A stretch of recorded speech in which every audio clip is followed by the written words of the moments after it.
Assalamu alaikum wa rahmatullahi wa barakatuh. Të nderuar vëllezër dhe të nderuara motra. Ja pra, Ramazani shumë shpejt po shkon. U afruam dhjetësit të fundit. Dhjetësi i fundit është një thesar në të cilin besimtari duhet të gurmojë që ta gjejë thesarin më të shtrenjtë. Ajo është nata në të cilën duhet të gurmojë, nata e Kadrit. Pejgamberi on sallallahu alaihi wasallam nga zakonet e tij që i kishte në dhjetësin e fundit, që transmeton gruaja e pejgamberit Aisha radhiyallahu anha, që pejgamberi sallallahu alaihi wasallam e shtrëngonte izarin e tij, që do të thotë pantollonet e tij i shtrëngonte pejgamberi sallallahu alaihi wasallam. Mbledh ke shtratin e tij, e tubonte, që do të thotë nuk flinte vetëm se pak. Dhe pejgamberi un sallallahu alaihi wasallam qadha ahle, dhe i thirrte familjarët e tij.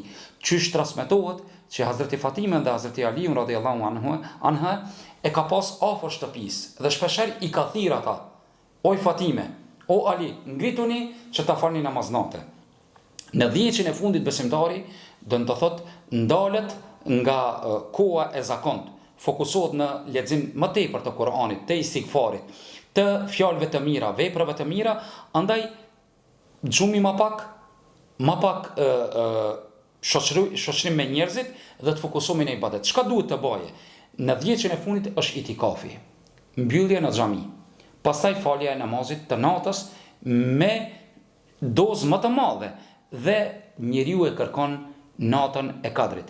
Kështu pejgamberi sallallahu alaihi wasallam ishte, që transmeton Abdullah ibn Abbas radhiyallahu an, që pejgamberi sallallahu alaihi wasallam ishte më bujari, e mas bujari ishte në Ramazan, e kur mas shumë të thënë në dhjetësin e fundit, që shka në disa transmetime. Lut Zotin e madh, që Allah na bëjë të mundur t'i shfrytëzojmë këtë dhjetë të fundit, në të cilën gjendet një dhuratë e madhe, ai është thesari i natës së Kadrit. Andaj pejgamberi jon sallallahu alaihi wasallam e kërkonte këtë natë. Wassalamu alaikum wa rahmatullahi wa barakatuh.